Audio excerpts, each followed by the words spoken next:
But self-love, I'm gonna throw it to you, bro. If you had a question in this segment.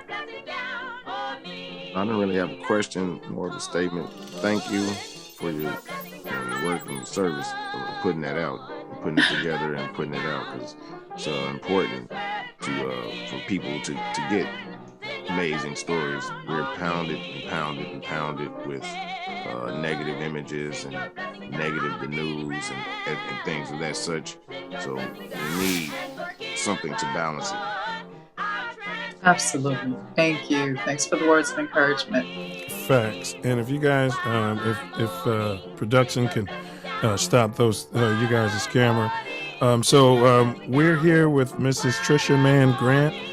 She is a director. She is an actor. She is a, I would say, spiritualist, prophetess at this point. But she wrote amazing testimonies. It's a compilation, I would say, true stories of trials to triumph, near-death experiences, supernatural healings, miracles, and much more. Her platform in this book is similar to our platform for this show, meaning, she has, celebrities and, people from, all the way to a layman, which is kind of how, Yahshua rolled. He rolled with, the accountant, I think, who stabbed him in the back. I don't know. But he rolled with everybody, the gangsters, the murderers, and so God works through everyone. And I appreciate the fact that, she didn't just go out and get a bunch of celebrities because she has access to it. Would have felt a bit disingenuous to me. So you guys go out, get the book, Amazing Testimonies, and it's written by our guest tonight, Mrs. Trisha Mann-Grant. We want to say big up. So so we're going to start between chapters 1 and 3. You were talking about Aunt Pat's miracle. Now, when I was reading it, I had to read it like 3 or 4 times because I'm like, is this a dream? And then, you know what I mean? I'm like, is this a dream? So let me ask you this. Who saved her from the tracks? And can you give just a little background to her story? Here's the deal. Aunt Pat loved her to life. She had a mess. Back in the day, Aunt Pat was a wild girl. She was the party girl, okay? So she brought her, came to God, got herself together. And she had told me the story so many different times. And I was like, wow, Aunt Pat, that's crazy. So one time I tried to record it and it didn't work. And then another time I tried the video, it didn't work. And God was pressing on me like, you got to get a story, you got to get a story. But there was an angel that actually came. She decided to take a shortcut to the doctor's appointment.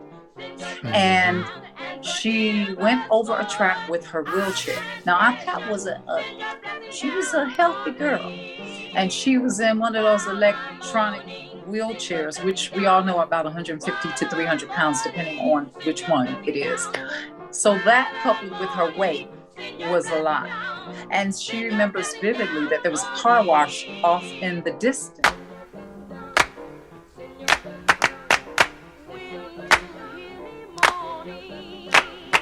And it was so noisy, they didn't hear her, and they were so busy, they didn't see her. But she saw the train coming. And so she got stuck on the train tracks. Got stuck. Her wheels, okay. Right, her tire was stuck down in the track, and it wouldn't go anywhere. And she sees the train coming, and she prayed. Mighty wonder here tonight, give thou the faith of the Son of God. Make these cry after the Father. Give thy children help everywhere. Will lay hands on in Jesus' name. Will lay hands on in Jesus' name. We give thee the praise, oh God. The hand of your will on. Like I did when I was in the wheelchair at the hospital. And she said, Lord, if you'll just give me some mercy and help me get out of this track. I will tell it everywhere. I'll, always serve you, or something to that effect. It was just like, Lord, I need you now. It wasn't no long drawn out prayer. It was just very quick, to the point. And within an instant, a man, a white man in white with long hair, didn't say a word. He was about 150 pounds. Was he in a first responder's uniform? Was he a cop? No. No. Fireman, anything like that? Nope. She said this man literally appeared wearing all white, like a white shirt and white pants. And he picked her up. She said he looked to be in his late 20s, maybe early 30s. Interesting. Picked her right up and put her down. And the second he put her down, the train came. So he was on that side with her. And she turned to say, just imagine, boom, somebody puts me down and I go to say thank you. He was nowhere in sight. You know why that story gives me chills?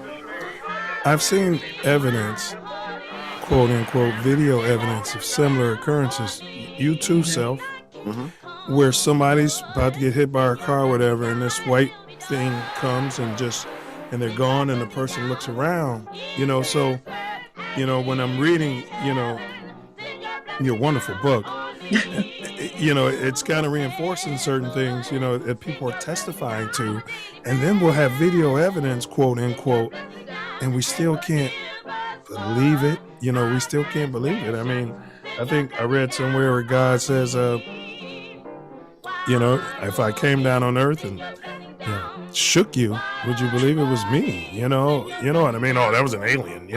I'm just saying. I have to call it anything, but but we just can't believe in the Creator. But let me. Who do you think that was, though? Who do you think that was? I think it was an angel.